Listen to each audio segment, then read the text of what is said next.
कैसा है और आज के लिए इंडेक्स वाइज स्ट्रैटेजी क्या बनाएंगे आप, चलिए अब वो आपको बताते हैं। एफआईएस की तरफ से बिकवाली का दौर अब भी जारी है। क्वांटम छोटा लेकिन बिकवाली के ही आंकड़े आते हुए दिखे हैं और डीआईएस की तरफ से उसके ठीक सामने हम देख रहे हैं खरीदारी 2233 करोड़ की खरीदारी घरेलू संस्थागत निवेशकों ने कर दिखाई है। गुड मॉर्निंग अभिषेक। का जिस तरह के सेंटिमेंट्स है लगातार एफआईएस की बिकवाली on the face of it, अगर आप देखें सारे के सारे triggers, points, economic indicative action और पिछले दिनों जो डोमेस्टिक ट्रिगर्स हमने देखे, सिर्फ ये एफआईएस वाला फैक्टर ही है, एफआईएस का ही कमबैक नहीं हुआ। अदरवाइज हम देख रहे हैं कि मार्केट को बूस्टर डोज देने की कोशिश काफी हद तक जारी है। हालांकि मार्केट्स में विदेशी बाजार से इतनी अनिश्चितताएं हैं कि बूस्टर डोजेस लगातार देना होगा तभी मार्केट पूरी तरह से वन साइड अप मूव या उठ पाएगा, लेकिन एफआईएस का कमबैक फिलहाल तो नहीं हो रहा। मानसी काफी हद तक सही है। देखिए अनिश्चितताएं विदेशी बाजारों से नहीं है, अनिश्चितताएं वो ट्रंप से हैं। बाकी विदेशी बाजार तो देखिए अपनी चाल चल रहे हैं, सारे के सारे विदेशी बाजार चले हैं और भारत के मुकाबले सबने बेहतर रिटर्न दिए हैं। तो हम ये कहें कि नहीं वहां से संकेत बुरे हैं, नहीं, ऐसा नहीं है। ट्रंप की अनिश्चितता बाजार में है। दो ही चीज परेशानी वाली चीज है मानसी, मोटा मोटी अगर बाजार में अगर हम देखें तो एक तो ये कि ट्रंप के स्टेटमेंट्स भारत को लेकर थोड़ा सा उनका सख्त रवैया, और दूसरी चीज ये है कि ट्रेड डील को लेकर, टैरिफ को लेकर अनिश्चितता अभी है बाजार में। जब तक ये पूरी तरह से सेटल नहीं हो जाती तब तक मैं कहता हूं कि पैरों में एक तरह से बेड़ियों की तरह फिर बाजार आगे बढ़ना थोड़ा सा मुश्किल लग रहा है। और दूसरी चीज ये है कि एफआईज देखिए आ नहीं रहे हैं। एक मैंने डेटा और सामने, अच्छा देखिए कल एफआईज की बात करें तो आपने सिर्फ ये कैश में तो चलिए 100 करोड़ रुपए के आसपास की छोटी सी सेलिंग नहीं, क्वांटम काफी छोटा रहा, लेकिन अगर आप स्टॉक ऑप्शंस, स्टॉक फ्यूचर्स को अगर आप देखेंगे, इंडेक्स फ्यूचर्स को देखेंगे तो हर तरफ से बिकवाली के ही आंकड़े निकल के आई हैं। तो एक सवाल यह है कि फिर ये एफआईज लौट क्यों नहीं रहे हैं? आप देखिए तमाम ऐसी चीजें हैं, आप जरा ट्रिगर्स लेके आइए कि हमने एक कुछ इवेंट्स को एक साथ रखा है कि बाजार को चलने के लिए क्या चाहिए। अगर आप फरवरी से लेकर अब तक देखें तो मल्टीपल ट्रिगर्स आए हैं बाजार के लिए, लेकिन बाजार ने सारे के सारे ट्रिगर्स को एक एक करके डिस्काउंट किया है। इनकम टैक्स पर बड़ी राहत मिली, आरबीआई दरें 3 पॉलिसी में 1% घट गई, महंगाई दर 1.55% पर है, 8 साल के निचले स्तर पर है, एसएनपी ग्लोबल से रेटिंग अपग्रेड आ गया, जीडीपी ग्रोथ आ गई 7.8% की, जीएसटी के मोर्चे पर सरकार ने बड़ी राहत दे दी कंजम्पशन को बूस्ट करने के लिए, सर्विसेज पीएमआई की बात करें 15 साल के हाईज पर है, सब कुछ ठीक है। फिर ये एफआईज का ना आना थोड़ा सा ये समझ से परे है। मतलब चर्चाएं हो रही हैं कि क्या यूएस में जो हेज फंड्स हैं क्या वो ट्रंप के इशारे पर काम कर रहे हैं, अपने हाथ क्यों रोक के रखे हुए हैं। ये एक सिनेरियो हो सकता है, हम ये नहीं कह रहे कि नहीं ऐसा हो रहा है, मे भी हो सकता है, क्योंकि अगर आप दुनिया के लार्जेस्ट टॉप 20 अगर आप हेज फंड्स को देखेंगे तो उसमें से 15 यूएस बेस्ड हैं, 5 उसमें से यूके बेस्ड हैं, और यूके पर भी हम देखते हैं कि ट्रंप का ही प्रभाव दिखता है साफ तौर पर। तो ये एक चीज हो सकती है। दूसरी चीज ये है कि अगर आप वैल्यूएशंस देखेंगे ना तो थोड़े से आपको एलिवेटेड दिखाई देंगे भारतीय बाजारों के। निफ्टी का पी 21.7 के आसपास है, और अगर आप ईएम इंडेक्स का अगर आप पी देखेंगे, प्राइस टू इक्विटी देखें, तो वो भी आपको महंगा दिखाई देगा भारत के मुकाबले। चीन के बाजार सस्ते हैं, 14 के आसपास का, 14 से कम का, इनफैक्ट 11-12 के आसपास का, 11 साढ़े 11 के आसपास का पी देखिए चीन में है। तो ये एक तनाव है, बेहतर विकल्प शायद एफआईज के सामने है। अब एग्जैक्टली क्या वजह है ये समझ पाना बड़ा मुश्किल है। लेकिन आज के अगर हम बाजार के लिए सेटअप की बात करें मानसी, कल निराशा हुई, तमाम लोगों को निराशा हुई होगी कि बाजार ने अपने गेंस पूरे के पूरे सरेंडर कर दिए। 25,000 के आसपास खुलने के बाद हम फिर से 24,700 के आसपास जाके हमने क्लोज दिया। वो तो अच्छा हुआ कि ठीक है हमने 24,700 के लेवल को बचाया, अगर अदरवाइज थोड़ी सी नेगेटिविटी ज्यादा होती। आज आप देखेंगे ग्लोबल बाजारों से संकेत ठीक ठाक हैं, लेकिन एफआईज की बिकवाली पर ब्रेक नहीं लग रही है। कल कोई शॉर्ट कवरिंग नहीं आई है, मतलब 8% के आसपास की उनकी इंडेक्स फ्यूचर्स में लॉन्ग है, वो अभी वहीं पर है। मतलब ये थोड़ी सरप्राइजिंग है, मुझे बहुत ताज्जुब हो रहा है कि मतलब थोड़ा सा भी शॉर्ट्स कवर नहीं हो रहे हैं और अभी भी हेवी शॉर्ट की पोजीशन एफआईज की तरफ से है। एक अच्छी चीज ये है आज सेटअप के लिहाज से कि क्रूड में नरमी आई है, क्योंकि भंडार बढ़ा है अमेरिका में और ओपेक प्लस देश कच्चे तेल का प्रोडक्शन बढ़ाने पर विचार कर रहे हैं, तो ये बाजार के लिए थोड़ी सपोर्टिव चीज है। सोना थोड़ा सा नरम हुआ है और हम ये भी देख रहे हैं कि जो यूएस में जो बॉन्ड यील्ड है वो गिर के आ गई है 4.15%। क्या एफआईएस को ट्रिगर करेगी? मतलब ये थोड़ी सी ना बहुत ज़्यादा ये एक नेगेटिव चीज़ है एफआईएस के फ्रंट पर कि आखिर प्रॉब्लम क्या है। देखिए, ऐसा नहीं कि हम एफआईएस के पैसे से ही चलते हैं, लेकिन क्या है ना कि इन आंकड़ों को देख के थोड़ा सा ना भरोसा बनता है। आपके अपने मैक्रोज अच्छे हैं, उसको लेकर कोई दो राय नहीं है।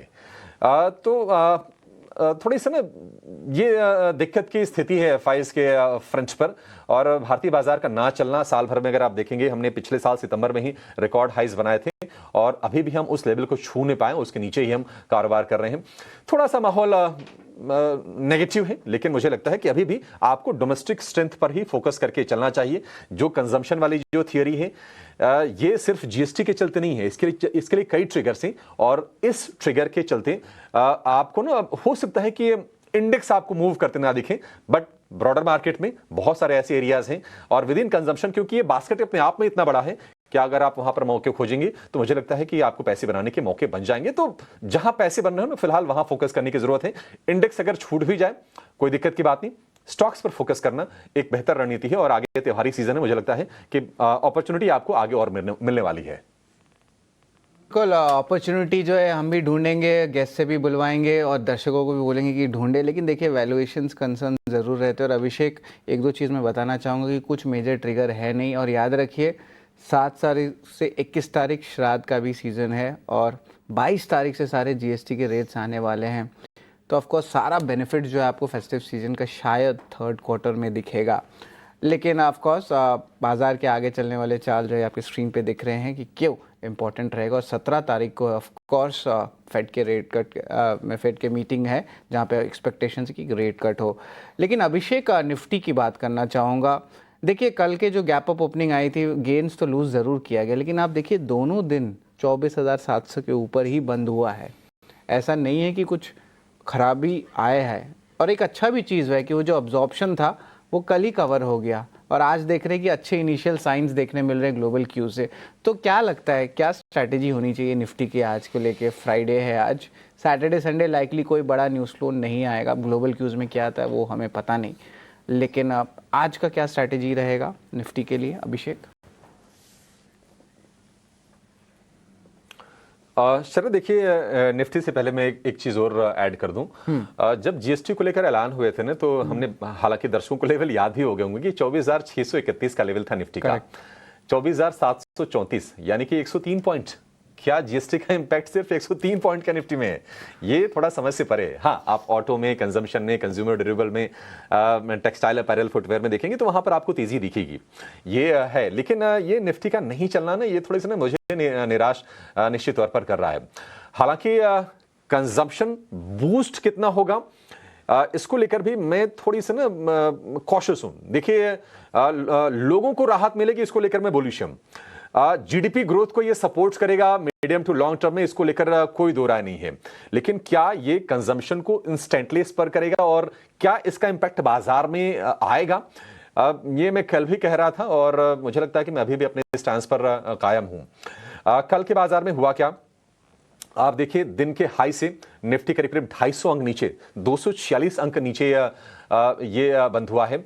और ये ट्रेंड ऐसा नहीं कि शरद ये कल का है, मैंने पिछले 8 से 10 दिन का मैंने डेटा निकाल के देखा, बाजार हाइस पे नहीं टिक रहा है। इंट्राडे में जो ऊंचाई दिख रही है वहां से बाजार नीचे आ रहा है, 150 अंक, 200 अंक, ये नॉर्मल हो गया है। इक्का दुक्का ऐसे सत्र रहे होंगे जब बाजार अपने डे हाई के आसपास जाके क्लोजिंग दिया होगा, अदरवाइज हमने देखा है कि बार बार बाजार नीचे आया है। तो ये एक तनाव बाजार के लिए है, और बाजार में कल मतलब जो प्रॉफिट टेकिंग आई ऊपरी स्तर से, मैं उससे बहुत ज्यादा सरप्राइज नहीं हूं। सरप्राइज बस इस चीज से थोड़ा हुआ, ये एफआईएस की एक तो मैं पोजिशनिंग देखे, दूसरी चीज ये कि लोअर लेवल से बाजार ने कोई स्ट्रेंथ दिखाई ही नहीं। जो गिरा ऊपरी स्तर से, फिर से हमने इंट्राडे में कहीं कोई स्ट्रेंथ देखी नहीं। दिक्कत ये है, और बाजार के गिरने की वजह ये है कि देखिए, जीएसटी के फैसलों का अंदाजा बाजार को पहले से था, हमको आपको भी था, हम चर्चा कर रहे थे कि नहीं ये चीजें आने वाली, वही सारी की सारी चीजें कंफर्म हो गई। तो कोई सरप्राइज एलिमेंट नहीं था, ऐसा कोई सरप्राइज नहीं था कि बाजार उस पर अब रिएक्शन दे, बाकी चीज को तो एब्जॉर्ब करते जा रहा था। तो निफ्टी के लिए मेरा मानना है कि जो मुझे ऑप्शंस के डेटा भी जो सजेस्ट कर रहे हैं, ऑप्शन बिल्डअप हम देख रहे हैं कि 24,600 के लेवल पर ठीक ठाक है, ये एक सपोर्ट के तौर पर काम करेगा। और अगर आप रेजिस्टेंस की बात करें, एक रेजिस्टेंस 24,900 का, फिर 25,000 का। 25,000 के ऊपर जब निकल के निफ्टी टिक जाए तो फिर मान के चलेगा कि बाजार ने अपने गियर बदलने की तैयारी कर ली है। अदरवाइज थोड़ी सी ये उतार चढ़ाव, थोड़ी कंफ्यूजन की स्थिति, ये सारी की सारी चीजें बाजार में आपको दिखती रहेगी। और मुझे लगता है कि आप ना छोटे छोटे ट्रेड अगर इंडेक्स में अगर खोजें, वो ज्यादा बेहतर रणनीति है। 24,650 24,700 के रेंज में मुझे लगता है कि निफ्टी आज मिले तो आप 100-150 पॉइंट के लिए निफ्टी में आप बाइंग कर सकते हैं। शॉर्ट नहीं करें, ऊंचाई पर बाजार टिका नहीं, इसका मतलब ये नहीं कि बाजार कमजोर है। देखिए बाजार बेयर मार्केट ये नहीं है, ऐसा नहीं कि मंदी की गिरफ्त में है, ये बुल मार्केट करेक्शन है। बट ये कि आपके धैर्य को टेस्ट कर रहा है, पेशेंस को टेस्ट कर रहा है, तो थोड़ा आपको समय देना पड़ेगा। सपोर्ट 24,600, हमने 24,347 के लेवल देखे हैं, वो याद रखिए। उससे तो हम कम से कम अभी ऊपर ही हैं, 25,000 के ऊपर जाकर 25,153 अभी हमने देखा, रीसेट हाई वही है। तो हम देखते हैं कि क्या होता है।